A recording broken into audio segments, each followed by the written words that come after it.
Bonjour, bienvenue à tous pour cette nouvelle session d'embarquement à la redécouverte du pilotage du Fer Alliance avec la base Impact Alliance. On va avoir plusieurs temps au programme, un temps de découverte, pourquoi et comment fonctionne cette base, un temps d'actualité et un temps aussi à la fois de témoignage et d'interview sur un événement exclusif, on vous en dit plus tout à l'heure. Sans plus attendre, je vous invite à redécouvrir ou à découvrir le témoignage de Charles-Benoît Hetzig, président fondateur du Rameau, qui va nous partager à la fois le contexte, l'objectif et également les partenaires mobilisés au sein de la base Impact Alliance. Charles-Benoît, on vous écoute.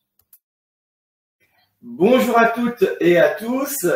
L'étude d'impact des pratiques partenariales en France a clairement démontré que la question n'est plus aujourd'hui faut-il faire alliance, mais comment faire alliance? En 5 ans, nous sommes passés d'un devoir d'alliance à une envie d'agir ensemble. En cela, la France a rejoint la préoccupation du 17e objectif de développement durable, comment faire alliance, là où il est impossible de réussir seul. Aujourd'hui, tous les acteurs dans tous les domaines, sur tous les territoires, sont concernés. En parallèle de cette étude d'impact entre 2018 et 2022, il était donc essentiel de coélaborer une boussole de l'ODD 17 en pratique. Son objectif, c'est d'aider chacun à se positionner non seulement en fonction de son profil et de ses objectifs, mais aussi en fonction de sa maturité et de ses envies. Facile à dire, beaucoup plus complexe à faire, et vous comprendrez pourquoi il leur a fallu 5 ans pour cheminer ensemble, pour réussir à cet objectif.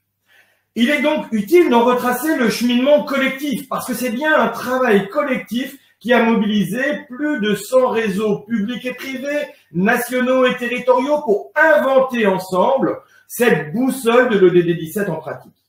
Nous avons commencé ensemble en 2018, en même temps que l'élaboration du questionnaire de l'étude d'impact, pour questionner les Français, les élus locaux, les dirigeants d'entreprise et les dirigeants associatifs. Nous avons en même temps animé des ateliers praticiens-chercheurs pour inventorier ce qui existait déjà.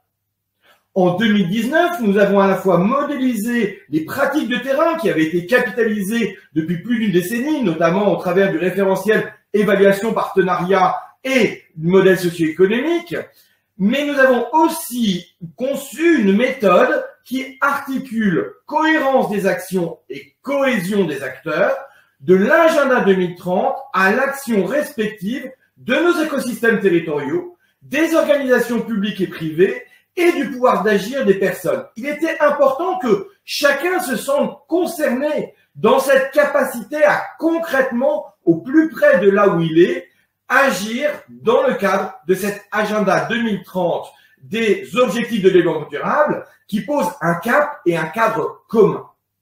En 2020, dans le cadre de la mission ministérielle sur l'accélération des alliances stratégiques entre collectivités territoriales, associations, entreprises, 21 mesures ont été proposées au ministre et validées pour être mises en œuvre. Et dès le 7 mai 2020, le jour même où a été remis le rapport au ministre, la vitrine Alliance et territoire sur le site association.gouv.fr a été mise en œuvre pour rendre plus lisible et visible ce qui existait déjà. Parce que, bien évidemment, nous ne partons pas d'une feuille blanche, mais au contraire d'une richesse de méthodes, d'exemples, d'outils, de données et de compétences pour le faire. En 2021, nous sommes passés de la connaissance empirique à la compétence avec 3 leviers. Nous avons coélaboré une plateforme de capitalisation partagée, la plateforme odd17.org. Nous avons mis en œuvre le jeudi de l'ODD 17 pour avoir une information hebdomadaire et nous avons conçu avec le ministère de l'Éducation nationale un parcours Alliance et territoire pour permettre à chacun de faire ses premiers pas dans les nouvelles formes d'alliance. Et en 2022, il était important de mettre en valeur la diversité de ce qui existe déjà en France. C'est tout le sens de la base Impact Alliance. Alors, quelle est cette base et surtout quel est son objectif? Son objectif, c'est de piloter les partenariats au quotidien. Et pour cela, nous avons capté 4 besoins auxquels il fallait impérativement répondre dans un sens cohérent et de pouvoir vraiment avoir un 360. D'abord, le premier besoin quand on pilote des partenariats, c'est être informé régulièrement des actualités, de ce qu'ils font, des outils qui existent pour pouvoir finalement agir au plus près de la réalité du terrain. Le deuxième, c'est pouvoir se situer dans la diversité des exemples inspirants. Et quand je parle d'exemples inspirants, c'est pas simplement les plus matures, ceux qui réussissent le mieux. C'est aussi en toute simplicité ce que chacun peut faire à son juste niveau. Si nous voulons développer et déployer les alliances en France, il ne faut pas montrer que des exemples qui sont exceptionnels et qui ont mis 30 ans à être faits. Il faut montrer ce que chacun d'entre nous peut faire aujourd'hui au quotidien en proximité. C'est bien ce que les 650 exemples, tout profil, dans tous les domaines, à tous les échelons territoriaux de ces exemples inspirants permet de faire. Le troisième étape, la troisième besoin, c'est qu'une fois que on est informé, qu'on peut se situer, c'est de trouver en proximité les contacts qui va pouvoir m'aider concrètement sur mon territoire à agir. Et c'est là où le maillage des 350 catalyseurs territoriaux en France, eh bien, nous permet de pouvoir contacter à proximité de là où on est quelqu'un qui a l'habitude d'animer ces relations entre collectivités, associations, entreprises, établissements scolaires, acteurs académiques. Et le quatrième besoin, c'est bien évidemment de pouvoir se projeter et d'avoir des outils de veille et d'analyse des pratiques qui sont absolument essentiels. Et donc, vous comprenez bien que pour avoir ce 4 en 1, il fallait mobiliser des énergies complémentaires. Et c'est là où nous avons été chercher pour chacun de ces besoins des animateurs qui pouvaient nourrir cette base impact. Pour le jeudi de l'ODD 17, c'est l'ODD 17 en pratique, tout le dispositif collectif qui a été créé dans le cadre de la mission ministérielle pour permettre d'avoir un partage de connaissances. Pour les exemples inspirants, bien sûr, c'est l'Observatoire des partenariats, et je remercie Yann Ignac, son directeur, de pouvoir avoir nourri très largement cette base d'exemples qui, tous les jours, se renforce pour pouvoir montrer que nous sommes tous concernés par cette logique-là. Concernant les catalyseurs territoriaux, je remercie le réseau des 350 catalyseurs territoriaux de nous donner à voir de façon très concrète ce qu'en proximité il se passe et surtout de pouvoir avoir des contacts en proximité pour agir au plus près des territoires. Je rappelle que le territoire, c'est l'intérêt général à portée de main. Si nous ne faisons pas au niveau des territoires, en fait, nous ne pouvons pas développer. Et ce que montre l'étude d'impact, c'est que 66% de l'action, elle est faite au niveau territorial, lorsqu'elle est partenariale à 44% au niveau régional, 19% au niveau national et 7% au niveau international.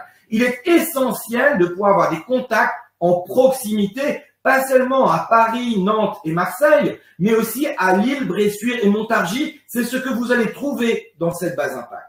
Et enfin, de pouvoir capitaliser sur cette innovation sociétale, partenariale qui nous concerne tous, eh bien, avec Innovation Sociale qui depuis maintenant 2014 publie tous les trimestres un bulletin de veille extrêmement nourri, il était important d'en garder mémoire et de pouvoir capitaliser plus de 5000 articles qui nous disent comment en France nous sommes en train de vivre concrètement l'ODD 17 en pratique. Alors, pour cela, il fallait copiloter cette démarche collective. Et bien évidemment, en tant que laboratoire de recherche empirique sur la co-construction du bien commun, il revenait au rameau de pouvoir en prendre une forme de leadership, mais jamais seul, jamais seul. Et c'est là où nous avons choisi, bien évidemment, SINDUP pour construire avec nous cette base Impact Alliance. Alors pourquoi avoir choisi SINDUP? D'abord parce que, bien évidemment, toute personne qui s'intéresse à la veille aujourd'hui en France sait que c'est la plateforme digitale sur la veille la plus avancée. Mais c'est pas seulement cela, c'est aussi parce que la qualité de l'engagement de l'équipe, notamment aussi à travers le grand rebond, est telle qu'il était évident que nous étions en cohérence non seulement sur l'exigence de l'action, mais aussi sur le partage des valeurs.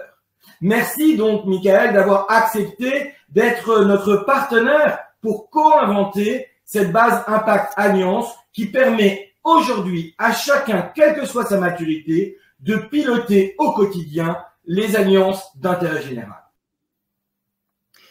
Merci Charles Benoît pour nous avoir mis en perspective dans quel contexte et dans quelles actions croisées finalement s'inscrit cette base. On a bien compris que la capitalisation en est un élément structurant.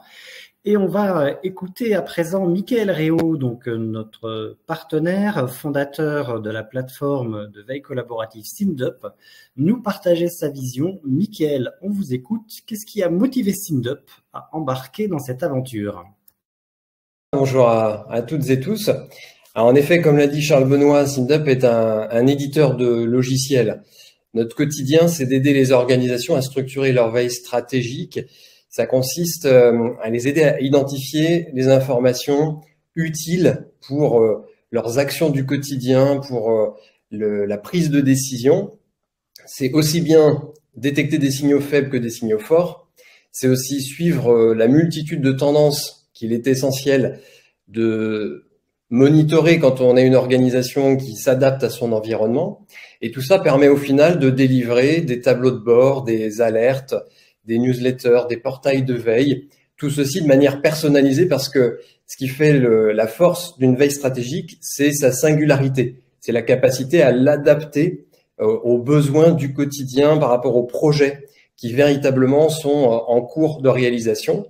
Et quand on a rencontré le Rameau et notamment à travers son observatoire des partenariats, tout le travail colossal qui a été fait depuis de longue date maintenant, plusieurs années, pour construire cette base Impact Alliance en tant que commun, qui est mis à disposition des organisations et des territoires, et bien, sachant que SINDUP s'engage effectivement dans l'atteinte des objectifs de développement durable depuis quelques années, que au quotidien, on accompagne les organisations sur leur veille RSE pour qu'elles soient en transversalité et véritablement une veille de transformation, bien, c'est assez naturellement et avec même grand plaisir qu'on a mis à disposition la technologie et le savoir-faire dans l'esprit du Faire Alliance, donc l'ODD 17, cher au Rameau, hein, qui est promu par le Rameau activement pour valoriser et faciliter l'accès et l'exploitation finalement de toutes ces ressources très riches qui ont été produites par l'Observatoire. Et donc, la finalité de combiner à la fois cette expertise du Rameau, les bases de connaissances, notre technologie, notre savoir-faire en veille et en gestion de l'information, c'est d'augmenter l'impact de ce travail de fond qui a été réalisé. Et c'est tout le sens du partenariat. D'ailleurs, j'aurais souligné le plaisir pour nous de participer à un dispositif qui est assez exemplaire en termes d'état de l'art, parce que dans la gestion de l'information et des connaissances, trop souvent, la veille n'est pas couplée aux bases de connaissances. Et là, on est bien dans un dispositif qui est circulaire, on est sur de l'information durable, puisque la veille terrain, la veille web réalisée par l'Observatoire des partenariats, par le Rameau et tout son écosystème, viennent nourrir une base de connaissances qui est structurante, qui permet de finalement rendre utile l'information, même plusieurs années après sa création et sa capitalisation. Et c'est ce qui permet de mettre des moyens en œuvre à travers une démarche de veille au quotidien, parce que justement, il y a cette durabilité et cet effort qui est fourni, eh bien, il peut être non seulement démultiplié par un large accès en tant que commun à de nombreux acteurs, mais encore une fois, chaque exemple inspirant peut faire sens, même 5 ans, 10 ans après sa réalisation. Donc, en termes d'état de l'art, pour des experts en veille en information, pour nous, c'est un grand plaisir d'avoir cette combinaison base de connaissances et veille stratégique, en plus de tout le sens, évidemment, du dispositif. Alors maintenant, je suis sûr que vous avez très envie de savoir comment tout ça fonctionne. Merci Mickaël pour ces éléments. On retient effectivement cette complémentarité entre les deux savoir-faire, l'expertise de veille numérique de SINDUP et celle de la capitalisation du Rameau. Alors, on va suivre votre conseil et effectivement, on va découvrir dans quelques instants le tutoriel pour vous permettre d'utiliser au mieux toutes les fonctionnalités de cette base. Adrien, on vous écoute. Bonjour à tous, je vais vous présenter la navigation dans la base de connaissances Impact Alliance. Vous pouvez retrouver sur la gauche les différents menus avec la page d'accueil et les rubriques que l'on va détailler juste après. Et dans cette page d'accueil, vous retrouvez l'explication des 4 ressources qui sont à votre disposition. Pour commencer, vous retrouvez l'info hebdomadaire des jeudis de l'ODD 17, ensuite des exemples de partenariats inspirants de l'Observatoire des partenariats, puis la cartographie des contacts des catalyseurs territoriaux, et enfin chaque trimestre, vous retrouverez la veille des bulletins de l'innovation sociétale.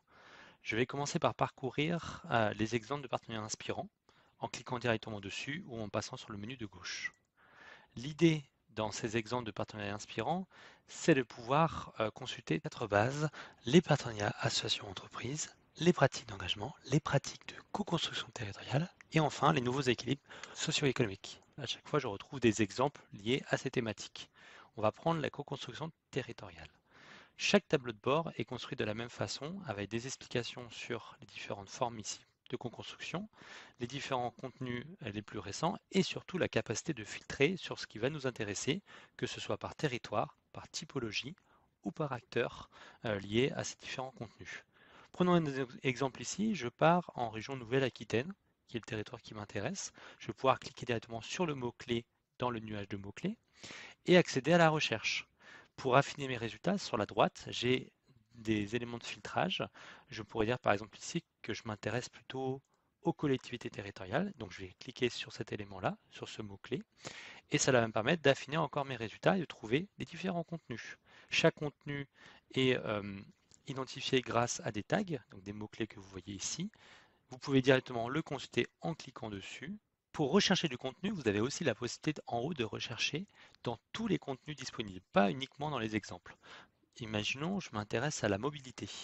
Je vais taper ici donc dans la barre de recherche universelle tous les contenus qui parlent de mobilité. J'ai les résultats et toujours la partie droite qui me permet d'affiner mes contenus. Imaginons, je parle plutôt de mobilité durable, c'est le sujet qui va m'intéresser. Eh bien, je peux cliquer ici directement et avoir des contenus qui vont être en lien avec cette recherche. Allons voir maintenant une autre thématique, les jeudis de l'ODD 17. Lorsque je clique dessus, j'accède au tableau de bord. J'ai également la possibilité d'ajouter ce tableau de bord dans mes favoris pour le retrouver tout de suite à gauche ici. Dans ce tableau de bord, vous retrouvez de l'information hebdomadaire, comme son nom l'indique, et vous êtes également en capacité de pouvoir filtrer sur ce qui va vous intéresser. Donc vous retrouvez les différents contenus du plus récent, mais également cette capacité de dire, je vais cliquer sur telle image de mots-clés, par exemple ici, ça m'intéresse aux fiches outils et ça va me permettre de rechercher que les contenus qui parlent de fiches outils. Je continue les catalyseurs territoriaux. Ici, je retrouve en fait l'accessibilité à la base qui regroupe les différents contacts de ces fameux catalyseurs. Donc vous avez toutes les informations pour vous y connecter, identifier le mot de passe et le tutoriel pour permettre d'utiliser cet outil. Et pour terminer, la partie bulletin de l'innovation sociétale me permet justement de pouvoir consulter l'ensemble des différentes diffusions, de cliquer du coup dessus pour pouvoir les lire directement en PDF. Merci beaucoup Adrien pour ce tir d'horizon précis et surtout précieux. Je vous confirme que c'est beaucoup plus simple après qu'avant avoir vu le tuto de naviguer dans la base. Alors, on va ouvrir cette deuxième séquence avec un tour d'actualité. J'invite bien sûr nos participants à ne pas hésiter à adresser des questions dans le fil de questions s'ils en ont au sujet du contenu de cette base ou s'ils en ont par rapport à nos invités qui vont suivre. Tout d'abord, posons le cadre. En juin, le mois d'animation de l'ODD 17 portait sur l'engagement de toutes et de tous et on a mis en exergue 4 actualités phares. Le jeudi 6 juin, vous avez pu découvrir le récit du passeport du civisme, projet Cèdre du Liban de la Fondation pour la co-construction du bien commun, qui mobilise les énergies des plus jeunes d'entre nous, enfants et adolescents, dans plusieurs centaines de communes. Le jeudi 13 juin, l'interview du mois était celle de Sylvain Raymond, directeur général de la communauté Les Entreprises s'engagent, qui fédère une diversité de profils d'entreprises, notamment au sein de ces clubs départementaux répartis sur tout le territoire. Et le jeudi 20 juin, le webinaire portait sur l'ODD 5 avec l'engagement de toutes et de tous, avec une focale sur diversité d'acteurs de la région des Pays de la Loire, notamment la région, la Fondation territoriale de Loire-Atlantique, le pôle de mécénat des Pays de la Loire, ainsi qu'une nouvelle formation académique à Saumur, le master territoire, attractivité et culture de l'Estua d'Angers, avec une très belle ouverture de la Croix-Rouge française. Et pour conclure ce mois par rapport au contenu phare, vous avez pu découvrir le podcast de Patrick Longchamp, dernier né, sur les alliances territoriales, avec une série de 3 témoignages qui va me permettre de faire le lien d'ailleurs avec notre actualité phare du mois et surtout de la semaine à venir, entre Vincent Blanchard de Silver Geek dans les Poitou-Charentes, Cécile Dupré-Latour du Labo des Partenariats du Grand Est et Frédéric Marquet de Paris-Marne-et-Bois, puisque ils sont en lien avec la coopération territoriale. Et en ce qui concerne la veille, le 12e dossier annuel de Juris Association, nous vous invitons à le découvrir dès lundi. Donc, pour ceux qui sont abonnés, c'est facile. Pour les autres, n'hésitez pas à aller en kiosque ou à le commander sur leur site internet. Le thématique promet d'être passionnant sur la territorialisation des transitions. Et justement, j'en parlais tout à l'heure, ce mois-ci, on tenait à partager un zoom sur les catalyseurs territoriaux. C'est la 10e rencontre dans quelques jours des pionniers des alliances en territoire. Vous voyez à l'écran le visage d'Élodie Julien qui va bientôt vous en dévoiler un peu plus. Et peut-être 2 informations d'ores et déjà à vous partager. Ça vous permettra de redécouvrir, notamment de redécouvrir en ligne 10 ans d'action au service des coopérations territoriales. Et vous pourrez en exclusivité assister au lancement d'une nouvelle plateforme Innovation territoriale en action.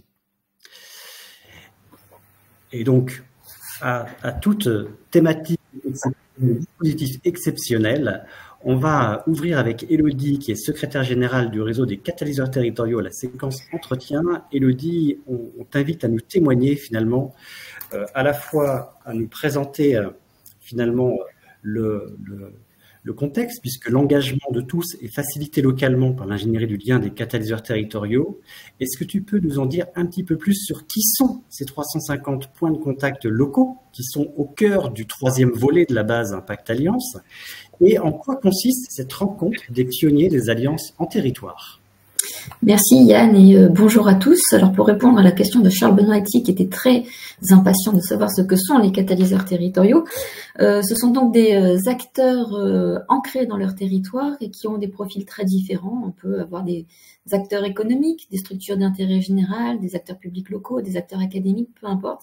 Ils ont tous la même finalité, c'est de mobiliser leurs écosystèmes locaux pour répondre à un besoin du territoire. Donc, ils vont faire des liens, ils vont mettre en lien, ils vont mettre en coopération, ils vont susciter des synergies entre ces différents écosystèmes pour permettre au territoire d'être accueillant sur différents projets et donc de faire émerger des projets pertinents par rapport aux besoins du territoire. Donc, comme je le disais, ce réseau, c'est un réseau multi-profil, multi-échelons territoriaux et multi-domaines, puisqu'en fait, ces acteurs-là ne sont pas spécialisés sur un domaine en particulier, mais leur cœur de métier, c'est bien le territoire et comment ils répondent au territoire, aux besoins du territoire. Donc, la coprésidente du réseau, qui est Frédéric Marquet, dont parlait Yann tout à l'heure, aime bien dire que ce sont des maillons, parce qu'en fait, ils sont à l'articulation de différents écosystèmes, et polyglottes, parce qu'ils savent parler à tous ces acteurs-là, parce qu'ils comprennent leurs enjeux et qu'ils sont en capacité justement de faire les liens. Donc ce sont des tiers de confiance qui animent leur territoire. C'est un réseau qui a été créé de façon informelle en 2014, avec au départ une centaine d'acteurs. Aujourd'hui, on a plus de 350 en France. Et l'objectif, c'est de pouvoir partager entre pairs les pratiques de cette catalyse et de s'enrichir mutuellement. Ce qui nous amène à la rencontre annuelle. Donc, comme tu le disais, Yann, mardi prochain, il y a la 10e rencontre des pionniers des alliances en territoire. Et en fait, l'objectif, c'est de proposer à tous ces acteurs territoriaux de l'ingénierie et de la catalyse un espace neutre et de confiance, à la fois pour justement favoriser l'interconnaissance, puisqu'on est dans des multi-profils, multi-réseaux, multi-territoires. On est vraiment, c'est assez spécifique comme réseau et comme rencontre. C'est aussi de proposer une diversité d'apprentissage sur l'innovation territoriale. Alors l'innovation territoriale, c'est bien l'innovation de l'écosystème territorial, c'est-à-dire comment l'innovation de l'acteur public s'articule avec celle des acteurs économiques, celle des acteurs associatifs et bien sûr les apprentissages sur les coopérations. Puis c'est aussi de pouvoir valoriser des nouvelles pratiques d'accompagnement et tout ça, on en discute et on échange et on s'alimente, on s'enrichit au cours de ces rencontres. Donc comme vous le voyez dans dans le schéma qui est à l'écran, ça va faire la 10e année qu'on organise ces rencontres annuelles. On a commencé en janvier 2015 dans une ambiance particulière et à la fin de la journée, on était tous convaincus de la nécessité de continuer. Donc on est là au bout de 10 ans. Et cette année, le cœur du sujet, ça sera la territorialisation des transitions. Comment et pourquoi les territoires sont au cœur de la réussite des objectifs de développement durable. Donc on en parlera au cours d'une matinée pleine de conférences et de retours sur ces 10 ans de Catalyse. Et l'après-midi, mais je vais laisser la parole à Muriel Bouteille qui va nous parler pourquoi on le fait sur le territoire de Paris-Est, Marne-et-Bois et qu'est-ce qui vous attend au cours de l'après-midi. Voilà, sachant que le matin, pour ceux qui ne peuvent pas se déplacer, évidemment, tout est en ligne. Merci beaucoup Élodie, et pour celles et ceux d'entre vous qui ne seraient pas encore inscrits ou qui souhaitent en savoir plus, merci beaucoup à Amélie qui vient de glisser dans le fil question à la fois le programme et le lien d'inscription à cette rencontre du 2 juillet qui sera en ligne toute la matinée. Élodie l'évoquait, on va à présent écouter notre invité du mois, Muriel Bouteille, qui incarne la Catalyse territoriale en action en tant que chargée de projet de la direction du développement économique et de l'emploi de Paris-Est, Marne-et-Bois. Muriel, tu es chargée de projet à la direction du développement économique de Paris-Est, Marne-et-Bois. Cet établissement public territorial se compose de 13 communes et de 520 000 habitants. Le réseau des catalyseurs territoriaux est ravi de co-organiser mardi 2 juillet sa 10e rencontre avec votre territoire. Pourquoi l'établissement public territorial de Paris-Est Marne-et-Bois a souhaité accueillir cette 10e rencontre? Que peux-tu nous dévoiler de la balade des transitions l'après-midi? Bonjour, je suis ravie d'être avec vous ce matin. Alors, pourquoi est-ce que Paris-Est Marne-et-Bois est ravi d'accueillir cet événement? Tout d'abord pour des raisons historiques, parce que 2 des 13 communes qui composent notre établissement territorial, Charenton-le-Pont et Saint-Maurice, pour ne pas les citer, sont des collectivités pionnières dans leur volonté d'intégrer à leur politique publique des synergies entre acteurs, des synergies à la fois pour repérer les fragilités de leur territoire, mais on va dire aussi leurs atouts, pour mettre en œuvre les interactions prioritaires et surtout pour agir aux côtés des acteurs de proximité afin de répondre aux besoins locaux. Donc, fort de ces atouts, le territoire, à sa création, les élus du territoire ont décidé de capitaliser sur cette dynamique à la fois de dialogue, d'interconnaissance, de co-construction et de coopération entre acteurs, et de les mettre au service des transitions. Alors, les transitions environnementales, sociales, économiques qui correspondent aux compétences de l'EPT et pour inventer localement et collectivement un territoire durable et innovant, créer ensemble des leviers d'accélération des transitions pour que pour aller plus loin que ce qu'aurait pu faire chacun des acteurs individuellement, en tout cas peut-être pas de la même manière, ni dans la même temporalité, ni même avec la même portée. Donc, fort de tout ça, PEMB ne pouvait pas passer à côté de l'opportunité d'accueillir cette année la 10e rencontre des pionniers du territoire, dont le fil conducteur est la territorialisation des transitions au cœur des enjeux locaux. Donc, que dire de plus qu'à cette occasion, on souhaite valoriser à la fois les acteurs qui font notre territoire, mais vous les faire découvrir, car c'est au travers de leurs actions, de leurs engagements au quotidien qu'ils incarnent la force de la catalyse, mais aussi les différents modes de pratique, de la manière dont elle peut se faire. Et puis, l'objectif de ce temps de rencontre, c'est aussi permettre à nos locaux de l'étape de pouvoir s'enrichir de vos expériences de catalyseurs venus d'ailleurs. Donc c'est pour ça que, comme tu le disais Yann, on va vous proposer une balade des transitions entre Marne-des-Bois autour de 6 thèmes qui illustrent le territoire et 6 lieux d'incarnation finalement de cette catalyse, 6 lieux emblématiques.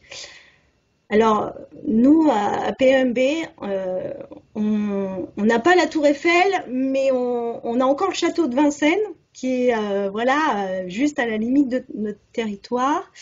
On n'a pas l'habitude de buller, alors peut-être parce que, faute de cépage, je ne sais pas, mais en tout cas, le petit vin blanc, les guinguettes, tout ça, c'est bien de chez nous. Alors, j'ai envie de vous dire, faites comme quand tant de personnes l'ont fait, de Rabelais à Fragonard, en passant par Pissarro, Louis de Funès, Charles Trenet, Cantona. Faites un petit détour par notre territoire le 2 juillet et venez participer à ces 3 temps qu'on vous a préparé avec le réseau des catalyseurs.